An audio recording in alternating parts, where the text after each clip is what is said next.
السلام عليكم ورحمة الله. في هذا الفيديو هذا ان شاء الله غنحضر معكم حلوة ديال الهلال بكاوكاو، حلوة ديال الزمن الجميل اللي بقى لحد الان مطلوبة بزاف كيطلبوها الكليان. هنا عندي في هذا البول هذا عندي 200 غرام ديال الزبدة حيوانية اولا زبدة سبيسيال، وشوية ديال الملح، وعندي كاس ديال سنيدة اللي طحنتها. انا ما درتش السكر كلاصي باش كتبقى فيها ديك التقرميشه مزيان.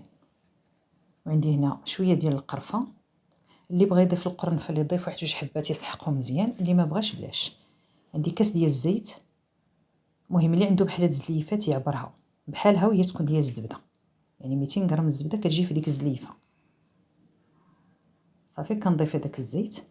الخماره عندي 7 غرام. هنا واخا تشوفوا هذه راه بقى واحد شويه لاصق في الساشيه، ما درتهاش كامله. المهم ديروا الخميره ديال فئه 7 غرام. هنا عندي الكاوكاو هنا استعملت كاوكاو بلدي، يمكن لكم تستعملوا الرومي. حمرته في الفران وحيدت له القشره وطحنته.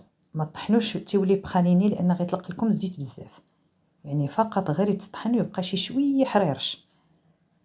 هنا كنخدم هاد الزبده هادي مزيان.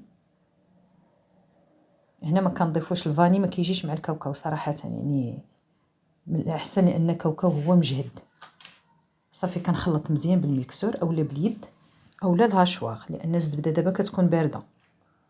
كنضيف الكاوكاو وكنبقى كنخلط مزيان حتى ما كيبقاوش دوك الكويرات ديال الكاوكاو. المهم كينسجموا هاد العناصر ديال الزبده والكاوكاو مزيان. عاد كنبدا في اضافه الدقيق.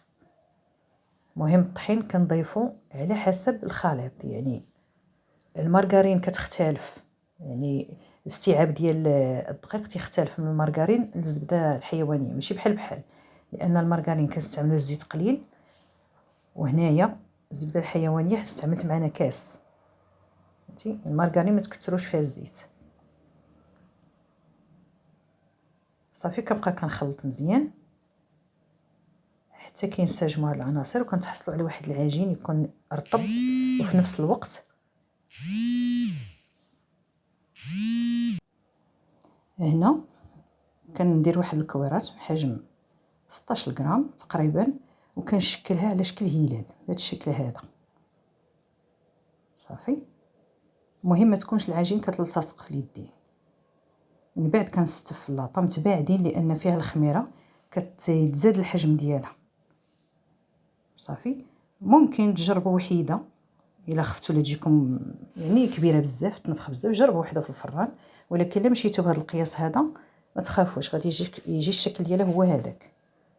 صافي كندخلها للفران على 160 تطيب عادي بحال اللي كنطيبوا. اللي عندها الفران ديال الخبز راه كتشعلوا عليها من التحت صافي حتى كتحمر هكا شي شويه، ما تحمرش بزاف. المهم تيذهب اللون ديالها. من بعد كنخليها تبرد، كتبرد تماما، لان لا هزيتها وهي سخونه ودرتها في الدقيق اولا كيعرق، ماشي الدقيق عفوا، درتها في السكر كلاصي تيعرق داك السكر كلاصي وكتولي واحد لاكوش غليظه منديه فازقه. يعني من الاحسن تبرد وعاد نديرها في السكر كلاصي سبيسيال. صافي وكنبدا كنزل حتى كنكمل الكميه كامله اللي عندي. صافي لان الا استعملتها وهي سخونه غتفرتت ليا في قلب السكر. صافي حتى كنكمل الكميه كامله.